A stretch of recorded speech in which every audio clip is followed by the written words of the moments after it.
So welcome everybody to today's virtual tech talk. We're going to be talking about, we're going to be giving an introduction to augmented and virtual reality. Today's session is going to be recorded, and so you can watch it on YouTube, and I will be sending out the slides to all registrants early next week. So just so you know what we're going to cover for today's session, we're going to do a little bit of an introduction to both augmented and virtual reality. We're going to define them, kind of explain the differences between them, and then talk about how they're used today and how they will be used in the future. But before we get started, I did want to introduce myself. My name's Casey. I'm the digital literacy librarian for Martin County. I tell people I have the best job at the library because I get to research and investigate and sometimes buy all of these new and emerging technologies and then present them to you all to learn or play around with. This class we have never officially done for the library. We usually invite our colleague from Broward County. His name is Bob Anstedt. And he usually drives up from Fort Lauderdale with a car full of equipment, sets it up in one of our big community rooms, and does a lot of hands-on demonstrations for people to experience virtual reality and augmented reality. That's not really an option in the era of COVID that we are in. So today we actually have quite a few videos to show you just to give you some more demonstration opportunities. And then we invite you to, whenever we do start doing these things at the library again, just know we have the equipment. So I'm also joined by my colleague, George. George, do you want to introduce yourself? Hi, I'm George Seaman with the library. I am the graphic designer, and I have to disagree with Casey that I have the best job in the library because I'm also a flight simulator instructor at the Robert Morgade Library. So the two of us will battle out who has the best job in the library. I've been with the library since 1999. I've been with the county since 94. So I'm been here a while, and this is really the best time that we've, even though we're restricted with COVID, having the ability to do programs like this virtually just makes it all that much better, being able to adjust in times like these. And it enables us to continue to give you the wonderful programming that you're used to getting from the Martin County Library System. Yes, and you might recognize George from other programs we've been having going on lately. So, all right, with that being said, I'm going to go ahead and thank you, George, and I'll stop my video. And I'm going to have to reshare because I can't see my slides. Can't see my own screen. Okay, let me do this.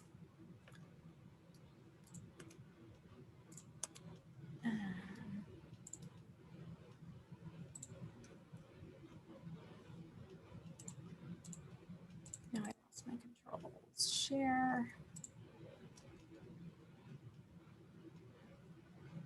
I'm going to share my whole screen.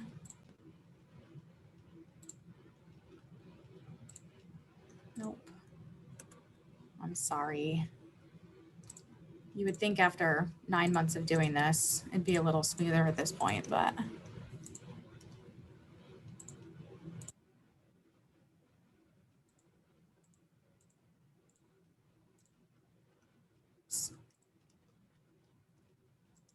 I lost my controls. New share, PowerPoint.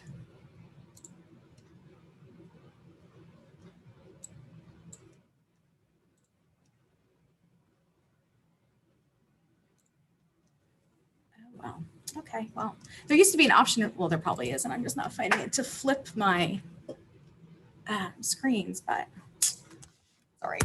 Okay, so virtual reality. Before we get started, we did just want to show you a little video clip because this is a really great introduction. And George, I'm going to play it. If you can't hear the audio, will you let me know and I'll stop it? You are in edit mode? Oh, you can see that? Yeah. Oh my goodness. New share. Share. How's that? Better. Okay, great. Thank you.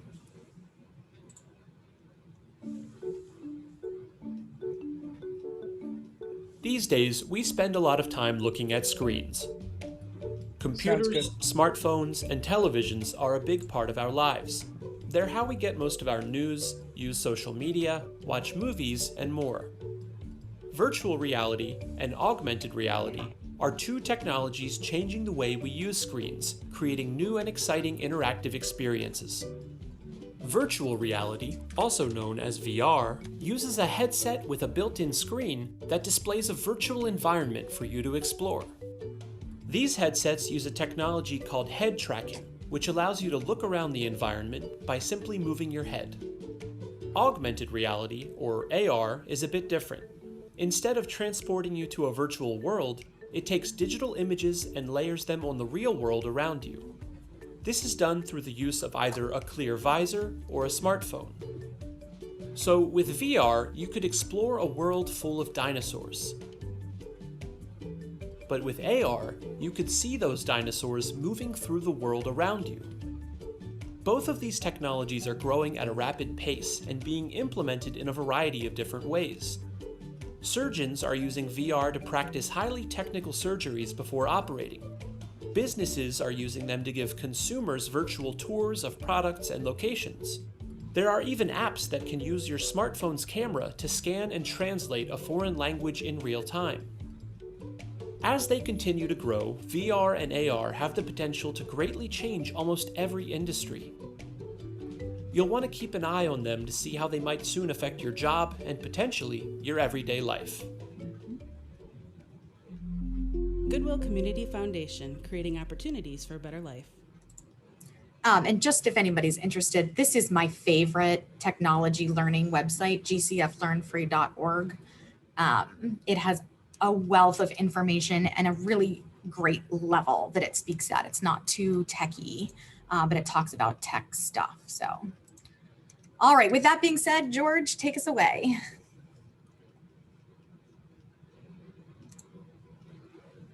Okay, if I could find the unmute button, that would be great. All right, so hi everybody.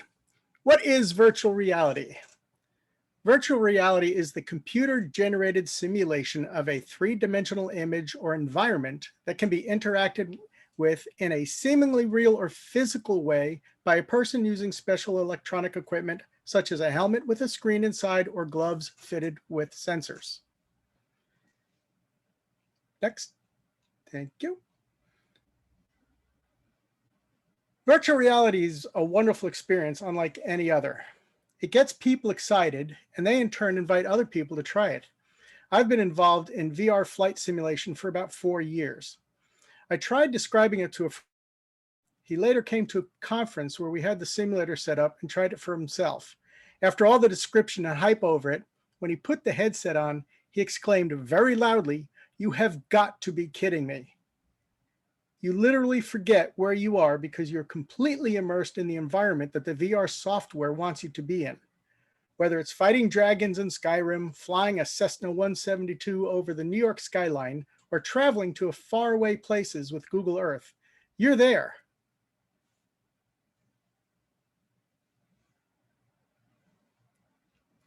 In 1838, English scientist Charles Wheatstone discovered that the brain could process different two-dimensional images with each eye to form a single object of 3 dimensions.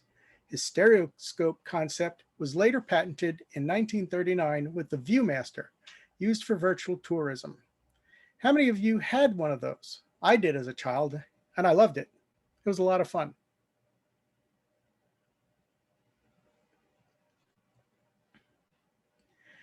One cost-saving use of VR is in training. Here we see Cadet First Class Cade Kavanaugh of the United States Air Force Academy engaging in VR pilot training. The experience is so lifelike. I spent 5 days getting over the slight nauseous feeling I would experience every time I flew. Your mind is tricked to believe it is real, so much so that when I put on the brakes of my plane and it lurched forward, so did I.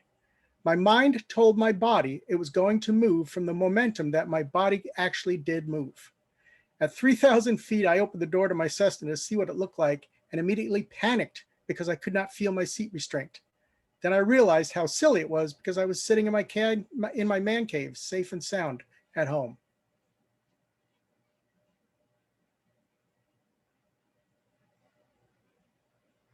Here we have a young man playing the Sony PlayStation VR at the Cummings Library in Palm City. He is playing a video game called Job Simulator, which is a fun short-term game, meaning that you play it for about 15-20 minutes for relaxing enjoyment before moving on to something else. All this fun and excitement comes at a price. A VR rig needs to be beefy. It will require a high-end computer or game console. The headsets themselves are also expensive. There are two main types, wired and wireless. The main difference is in the speed of the headset. The wired will respond faster, but you are tethered to a PC. The wireless won't do as much, but you have the freedom to walk into bookcases and walls. Some of the examples of wired headsets are the PlayStation VR, Oculus Rift S, HTC Vive Pro, and the HP Reverb G2. I have the Rift S and the Reverb G2 at home. The G2 has twice the clarity as the Rift S, naturally at a higher price. For flight simming, it's a must. You need to be able to read the gauges in your cockpit clearly. These headsets will range from $400 to $1,000, and some even more than that. Now, next slide. Thank you. As mentioned, the wireless or standalone VR headsets give you freedom to use them anywhere. You're not confined to the area where your computer or console resides. When my granddaughter wants to play Beat Saber, I have to run cables through the hall into the kitchen so she has the room to swing her arms about. Beat Saber is a game where you slice virtual blocks with lightsabers to the rhythm of your favorite music. It's quite fun and a great source of exercise. But she would be much better off and safer to play it outside with a wireless or standalone headset. There are various examples of standalone headsets. They are the Oculus Quest 2, Lenovo Mirage Solo, and the HTC Vive Focus Plus. Prices do stay in about the same range because the wireless technology costs more than wired. So the money you're saving by eliminating all those cables is spent on the wireless tech. Oculus, which is one of the leading manufacturers of headsets, is owned by Facebook. So huge names in the tech industry see the potential for this type of technology.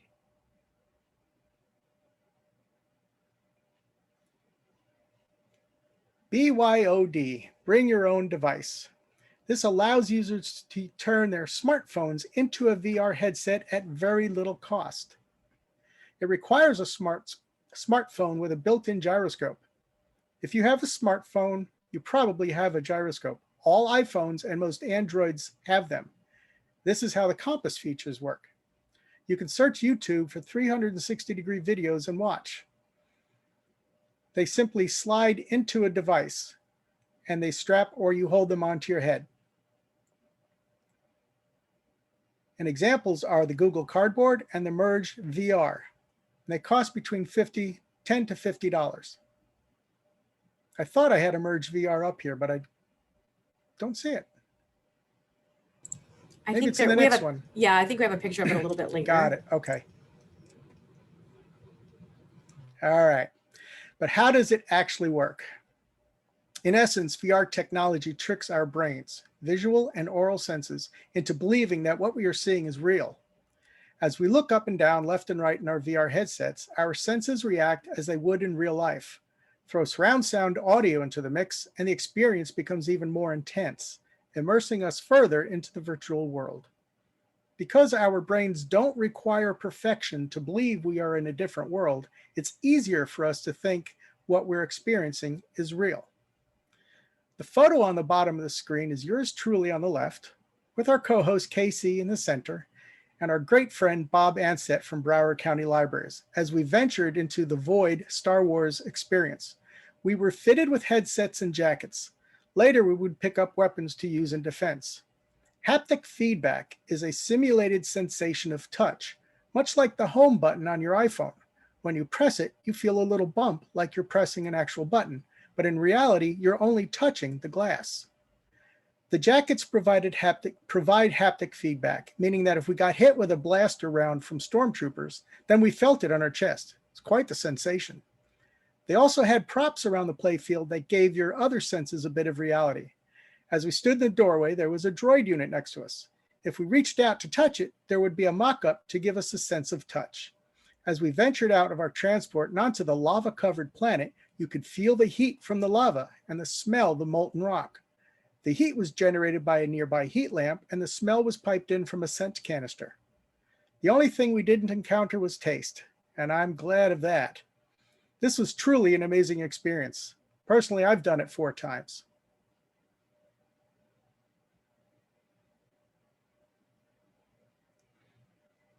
There are potential drawbacks, however. Some of the health effects could be loss of spatial awareness, dizziness, disorientation, and nausea. The long-term effects are not yet known. Addiction or loss of human connection. Some people become very reliable on VR for social interactions. Physical injury. If proper precautions are not taken, you may punch a wall or stick your hand in a ceiling fan. I know from experience, more than once.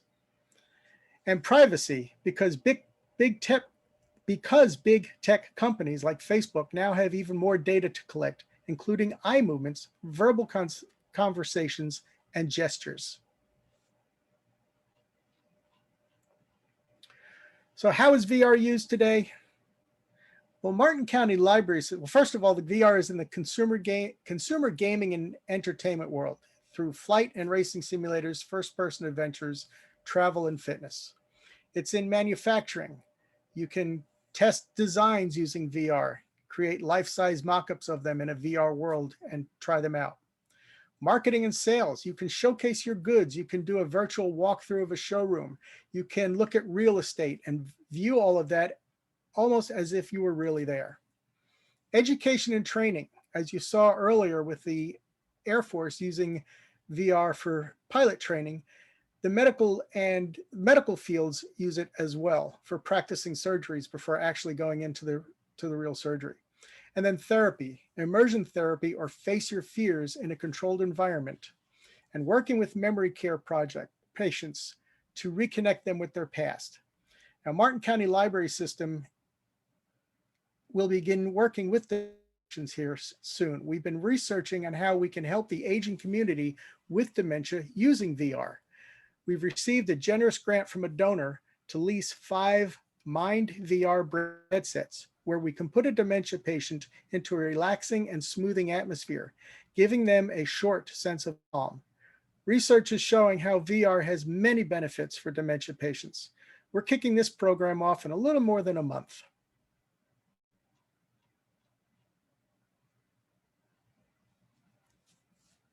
Next slide, please.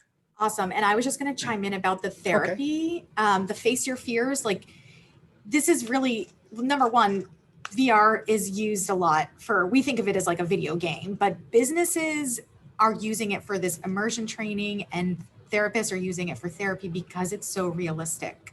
So if I'm afraid of heights, I can put on a VR headset, walk, in my mind at least, in the video, walk to the edge of a building or cross a bridge, practice my breathing techniques, my coping mechanisms, because your heart starts to beat faster, because like George was saying, it tricks all of your senses into thinking that this is reality. And so it gives a good opportunity in a very controlled and safe environment to practice any sort of therapy and coping techniques. So it's been really interesting to see the development and research that's coming out of the field.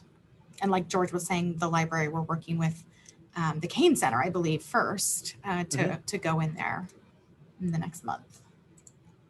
Okay, sorry, George. That's quite all right. You can use VR at the library. You can look for in-person programs once they resume at Martin County Library System. We have Google Cardboard. We have an Oculus Go. We do have an HTC Vive Focus Plus.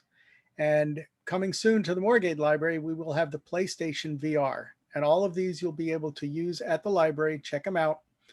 And the Merge VR, you see it there on that photo, the blue headset, you can actually check out and take home. That's the one where you'll put your phone or your smartphone in and use it that way. So that's a really cool way for you to experience VR, because VR cannot be described. It has to be experienced. So once we get back to normal, come and check out VR for yourself. Now, do we have any questions about virtual reality? No questions in the chat box yet, but if anybody has a question, throw it into the chat. Well, Stephen's question is about our YouTube channel. I'll Right. put that in there, a link at the end. Okay, well, no questions, then we'll pass it on to Casey. Oh, how do you record 360-degree video? Good question. I don't know a lot about recording 360-degree video, but you need to have a 360-degree camera. Basically, it is a camera with 3 to 4 lenses on it, fisheye lenses, and they all record at the same time. I do a lot of video editing, but I've never done 360-degree video. Casey has that toy right now, and I'm not allowed to play with it because she knows she'll never get it back. But I do know you have a multi-lens camera that records everything simultaneously so that there's no stitching or breaking in the video. That's exactly right. And there's actually a filter on YouTube. So if you just searched for cats or whatever you wanted to search for on YouTube, there's a filter that you can filter and just show you 360 videos too. They don't recommend children below the age of 14 to use VR regularly because their brains and their vision are still developing. And there's no definitive science on it because it's still so new. It's all right for him to try it every once in a while, but personally, I wouldn't allow my child or grandchildren at that age to use it continuously because we don't know the science for long-term effects yet. And so what I would recommend at that, I would recommend one of the headsets that you insert a phone into. That would probably be the cheapest way to go right now and limiting him on using it. But as he gets older, by the time he's 13, 14, technology is going to be different. So I really can't advise on that. I have 3 headsets here at home. I have to buy a new one every year and a half because of how the technology changes. Yeah, and I'm just going to repeat the question so we got the question in the chat that someone's son is interested in VR. What would you recommend for him as a starting point? And that he's 10, which is really good information. Like George was saying, I'm just going to recap. Companies like Sony and Oculus, who is owned by Facebook, when you log on to their headsets, it will actually say like not meant for use for anyone under 13. We do have the policy at the library, once we have our equipment out, that people can use it no matter what age they are, as long as they have a parent's permission, and they're not sitting in it for hours at a time. So the research shows that 15 minutes to try something out is different than leaving a child unattended for hours on end, wearing a VR headset. So that's what George was saying about that, to recap. I have been flying and I will do 4 or 5 hour flights solely in a VR headset, and it has absolutely no effect on my eyesight. I talked to my ophthalmologist about it. He said, of all the research, there's no detriment for adults, but for children, they still don't know. Unknown. Good questions. I was going to mention that earlier. Excellent. And I was like, I won't bring it up. Okay. And then I'll just say there was a comment in the chat about start him out with perspective drawing so he gets the hand-eye coordination, which I love that suggestion. Thank you. Okay. And again, more questions and throw them into the chat, but we'll go ahead and move to augmented reality. So I loved this quote about augmented reality from the CTO of a company called Immersive.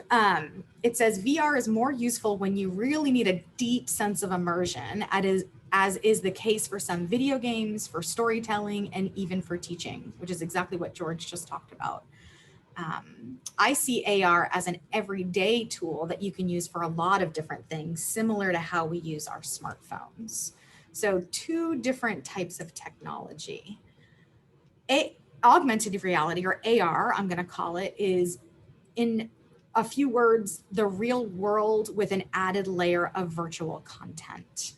So if I'm looking at the sky and the sky is blue, there could be virtual content on top of the sky that says it's 80 million degrees outside because it's Florida. So layering that digital content or virtual content on top of reality.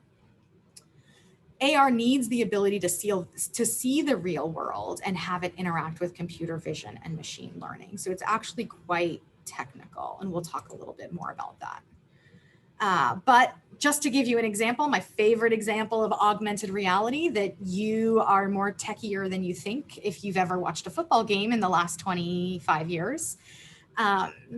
Augmented reality is the yellow line on the football field, that first down line that you see with the arrow pointing to it. This technology was invented in the late 90s, I think, by a company called Sports Vision. And it was groundbreaking in terms of everything that goes into creating that yellow line on the field. But it's just a camera with its lens pointed at a real football field with real people on it, and then layering that digital information on top of it. And there's actually the line of scrimmage too in blue. And this is, of course, from the Super Bowl. I'm sorry to any Kansas City fans, but I grabbed a screenshot from the beginning of the game because it was just too perfect not to show you guys a real life example. And the same goes if you watch baseball games. They've got the strike zone, usually that they layer on the box. Soccer or European football does a lot of advertising on their billboards on the side. And a lot of that is through augmented reality as well. So big in the sports world in ways that we might not have even thought about it. But that's with televised events. If we think about using AR in our everyday life, like we're imagining, you need a device that has a lens or a camera. And we all pretty much carry one of these with us on a regular basis with our smartphones. So we're going to go into a little bit more detail about how some of these apps work on your phone. But you'll just see the top left one where it says Access to City. That is Google Lens, and we'll talk more about that. Underneath that is the IKEA Here app, where you can try out IKEA furniture in your own living room by holding up your phone, like picking which piece of furniture you want, and then holding up your phone to try to see how it looks right there. And then the one on the right is one that a lot of people have heard about before, but it's a Sky Scanner or a lot of the constellation spotting apps, where you open up a certain app at night, hold your camera in your phone with its camera pointing towards the sky, and kind of hover over certain stars, and it will tell you what you're looking at. So again, it's that real life physical world with additional information on top of it. So really, really cool ways to do it. And again, with your smartphone. Another thing that's coming out right now are smart glasses, and it's essentially the same thing, but instead of having to hold your phone or tablet up in front of something, you just wear the lens on your face in the version of glasses. This is not really a consumer thing right now. It's mostly being used by businesses in the industrial and mechanical fields. But just so you know, it's another option. Oculus, which again is owned by Facebook, is doing this Project Aria for their augmented reality glasses. And Apple will likely have a pair of augmented reality glasses coming out in the next year or two. The analysts are predicting 2021, 2022 timeframe. So very exciting to see this type of technology move into the consumer market. But generally, when we talk about industrial, and this is a picture of a tablet, but again, the same effect could be done with glasses. It's used a lot in the industrial world. And I spent a lot of time at the mechanic this week, unfortunately, but I was thinking about this because I had to get my headlights replaced, and then they had to replace the brake pads. But this is the type of technology where you don't necessarily have to be an expert on maybe changing a tire or changing your oil. If you had on smart glasses or had on AR that kind of highlighted next step as you're trying to change your oil, for example, you hold up your tablet and it highlights the piece that you're supposed to grab onto next. I've never changed my oil, if you can't tell. But walking through this very interactive manual that just walks you through step by step what you're supposed to be doing next. So for professionals who maybe are working on a different model of a plane than they're used to, just really cool opportunities going on in this field.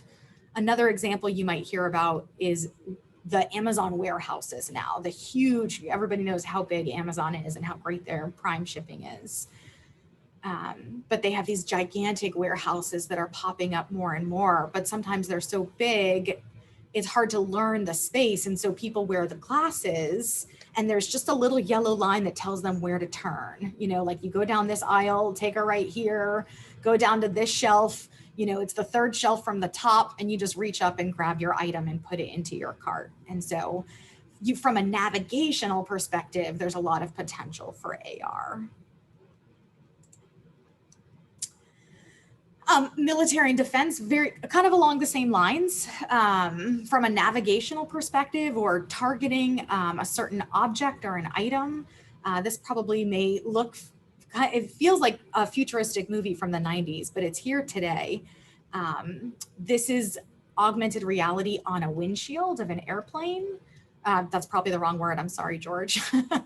But this is also called a heads-up display technology. So it's in aircraft right now, and a lot of car manufacturers are also experimenting with putting this type of technology, the heads-up display, or HUD, HUD, putting this technology in cars so that instead of pulling up Google Maps and having to glance over at my phone, every few minutes to make sure I didn't miss a turn, that information or that data could be projected on my windshield if I wanted it to.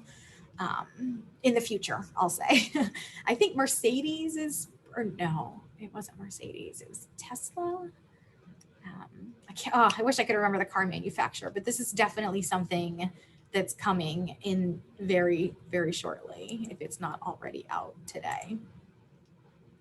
Okay, so that's a little bit about how businesses can use augmented reality, but for consumers like you and I, there's some fun, playful uses too. And these are pictures of me using the augmented reality that's built into Instagram. And that technology is called filters. I don't know about you, but all of a sudden, maybe not all of a sudden, but the last 3 or 4 years, everybody's pictures look amazing. Their skin is smooth. And I was wondering, how does everybody look so good all of a sudden? Well, they use these filters, and these filters identify your face and your eyes and nose and mouth, and then make changes according to whichever filter you pick. So just for an example, and thankfully I was having a good hair day that day, I picked these 4 filters to show you. So in this first filter on the left here, it like added some hearts and but it smoothed out my skin, made my eyes bigger, and made it look like I was wearing makeup. The next one, it kind of added, again, it's identifying where my eyes are, and it added like eyeliner to my face in the right spot too. So that's taking the real world and layering on additional information digitally. Sparkles on this one. This one was the cat. And so, it kind of saw where my head was and where my nose was and gave me a little nose and whiskers. And then this last one I wanted to show you because down here at the bottom, I wanted you to see the option that I could even change. This is the back end. So this is how I set a filter to take a picture. But I wanted to show you, it gave me different options for my eyelashes. So eyelash length, all those different things that you can choose. And social media filters are just very big. People use them all the time. You probably have noticed, and maybe you use them too. Okay. I wanted to show this video about that Google Translate app that we were talking about a couple minutes ago, and the lens feature, which basically in almost real time will, if you hold your smartphone up and read, hold it up to a word, you can have that word translated into a different language. I have used this traveling, and it is a lifesaver with reading menus, reading signs. You know, it's got dozens and dozens of languages, and you can go either way. You can go, you know, Spanish to English, like in this case, or English to Spanish. So very helpful. I'm just going to show you this cute, quick video to demonstrate, to give you an idea. Okay, here we go.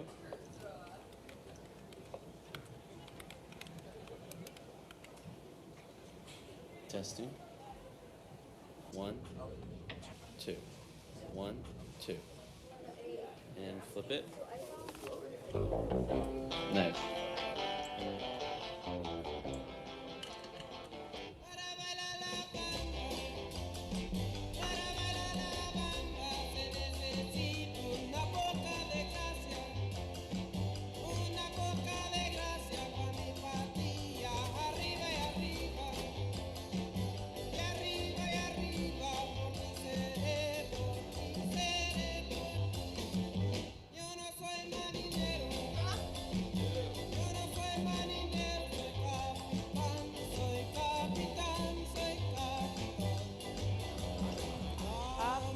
Down, up, down.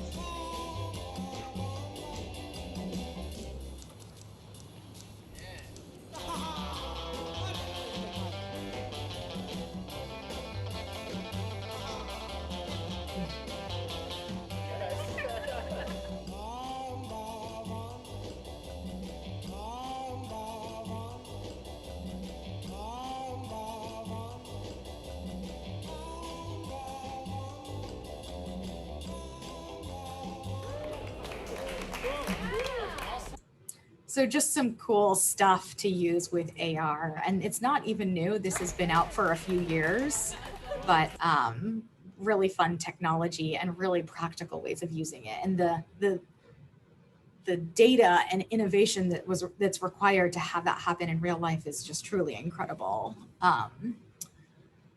So filters, apps to translate, and then of course it's technology. So there is innovation in gaming as well. I don't know if anybody remembers 2016 when Pokemon Go was released. It just exploded in popularity, and people still use it today.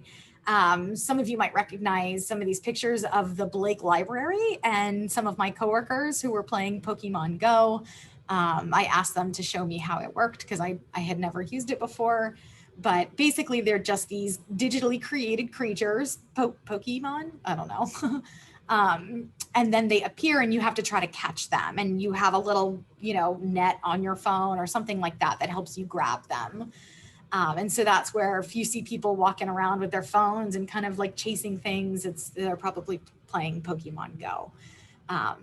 So just another example of augmented reality and how it's used. And you can download the Pokemon Go app too.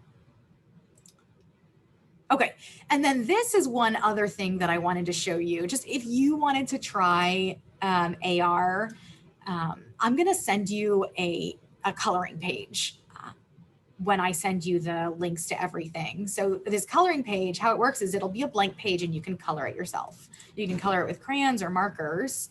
And then you download this Quiver app. And I colored this page a few months ago. I was at the Cummings Library, you might recognize it. So I colored it with my own stuff. And then as I was scanning it with the Quiver app, it was interacting with this creature. So this creature that I designed, I made him like the coloring sheet. I'm not a drawer, so I just colored it in with crayons, but it was very, very interesting to kind of see it come to life like that. So, kids love this because they can color it their own and then their little creature comes to life. So another version of that we've done at the library, we've given out augmented reality temporary tattoos. So it's the same concept. You just put the tattoo on, download the app that knows how to make it into AR, and then like, I think we had a little kitty app, but then when you scanned the cat with the app through your phone, you would see the cat have like laser eye beams coming out at you, or like there was a dog. And if you like pet the dog on your phone, it would start like wagging its tail. So just another kind of silly way of understanding the technology, but kind of super fun too. And these are all free, which is great. Well, not the temporary tattoos, but the coloring pages. Oops, sorry. Okay, so that's just a general overview of augmented reality, and then what types of hardware you would use, so smartphone and smart glasses, and then different ways that it's being used, both in the business world and for us consumers. So what's the catch? Unlike virtual reality, we all already have an AR device. So we don't have to go out and buy these expensive headsets because we all have smartphones already. So there are fewer drawbacks from a hardware perspective, or getting people to buy the hardware.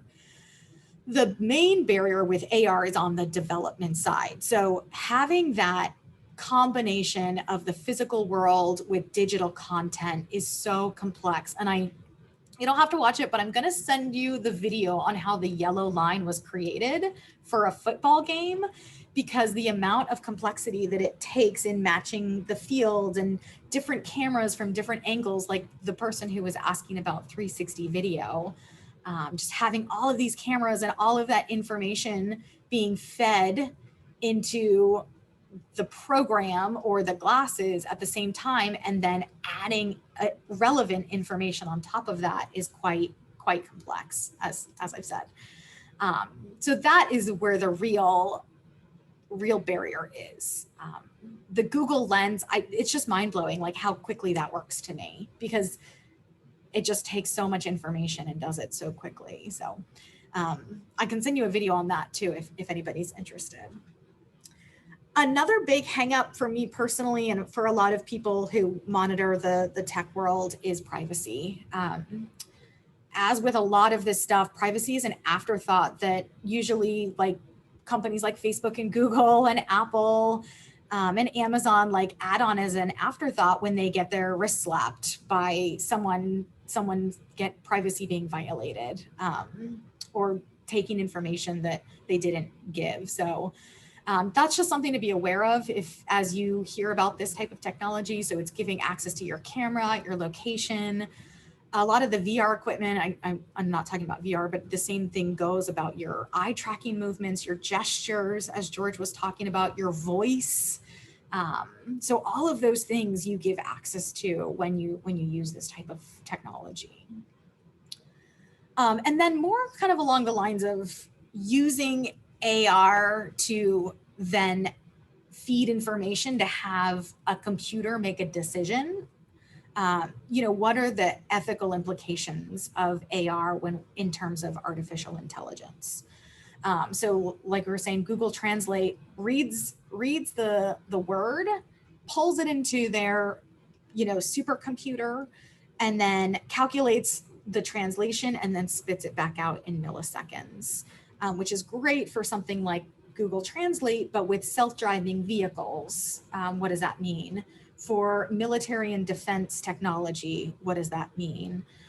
So it's definitely something that's being discussed and being considered, and it's really interesting to see it will be interesting to see where we go going forward. And then where do we think it's going to go in the future? Very similar to what George was saying about virtual reality. There's gaming and entertainment, obviously, with Pokemon Go, like we talked about, and the filters, which is fun. I just mentioned the self-driving vehicles or autonomous vehicles with that heads-up display. Augmented reality shopping. In fact, I just saw a headline this morning about SE nail polish, which is like a really big brand of nail polish. That they just released today, in their app, it must have been, but you can try on different nail polish colors just by holding up your phone and picking which color you want to try. It'll scan your hand and put the polish on for you. So, you know, just kind of fun stuff, and just don't be surprised as you see it. And as you see it, you can say, hey, I know that. That is called augmented reality.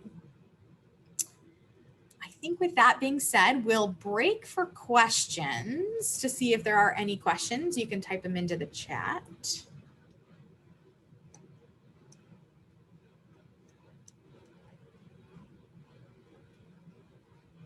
Are you guys all downloading Google Translate right now?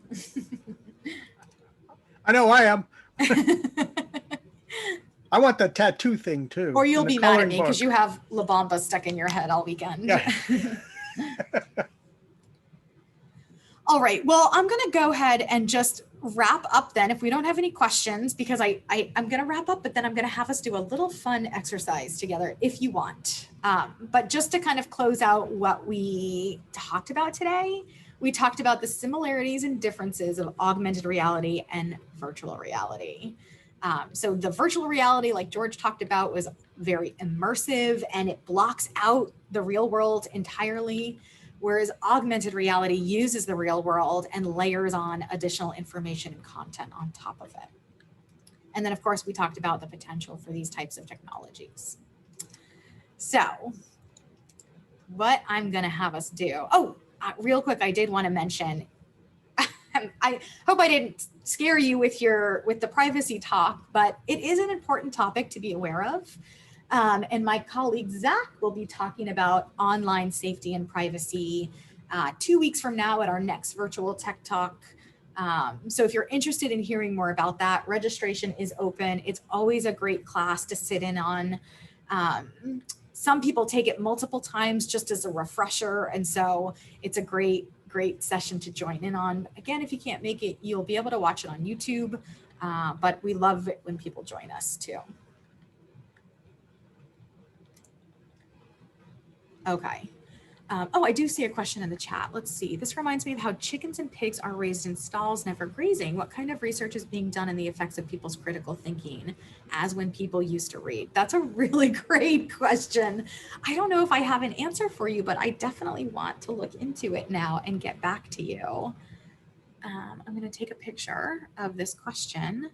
What kind of research is being done? I know from a general perspective that technology in general, like I remember there was a famous article a few years ago called "Is Google Making Us Stupid?" or something like that. And it was research done about how using Google to search rather than remembering and using your memory is literally like our brains are rewiring themselves. And so I would imagine that there is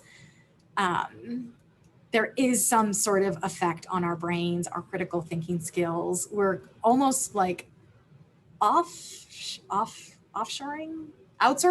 some of our critical thinking skills when we talk about things like artificial intelligence, which is why it's important to kind of participate in the dialogue and ask these great questions. And so I am going to look into this. Another question in the chat, how much of this tech is being created in China? My 9-year-old granddaughter uses avatars that look like they're from anime. Yes, so a lot of technology is, I don't know how much, definitely it's like a global phenomena. And as we talked about, it's being used in all kinds of scenarios. I didn't go into too much detail about the military, but you know, military development of this technology is really groundbreaking. And then it eventually seeps into consumer tech that we see that's affordable. But it's also being done, I'm guessing, in other countries' military branches as well as their technology. So there is one company, I think it's called Nreal, that they made the first pair of consumer glasses, and that is definitely a Chinese company. So, consumer smart glasses. It came out in 2020, I believe, but I haven't heard much about it since. So, good questions. Let me look into that a little bit more and get back on it. But for now, I wanted to invite everybody to try AR themselves because Zoom actually has it built in. And so what I'm going to do is I'm going to stop sharing my screen. Oh, no, wait, I want you to see that. what you can do is you can turn your cameras on and go to your video settings, or sorry, click on the little drop down next to the video button. And then some of you might have the option to choose video filter. And so what I'm going to do, and George was saying he doesn't have this on his, but what this is now Zoom has filters built in so that I can, oh, this is the one I liked, so that it reads, again, your real-time information and layers on information on top of that. So fun stuff. I had this this at is the one I work, but I don't have it on my home computer. Oh, okay. I don't know why. Let me see. How do I see everybody?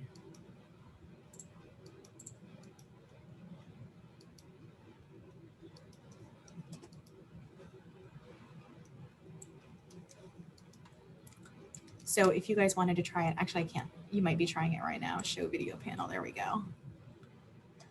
Nobody wants to try it. Well, you can try it with your family. Yeah, if you unmute. Yeah, feel free to unmute and let us know if There you have that option. Oink, oink. That's cute.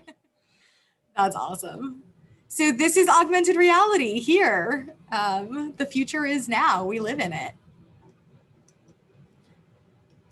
Okay. Well, with that being said, I'm going to thank everyone for joining us today. In my little French beret, I don't know how to turn it off now. It's hiding somewhere. It's like the guy that got stuck in the cat. Oh my gosh, that was so funny. The lawyer. So anyway, You probably didn't hear that. So thank you so much for coming, and we will see you all in a couple weeks.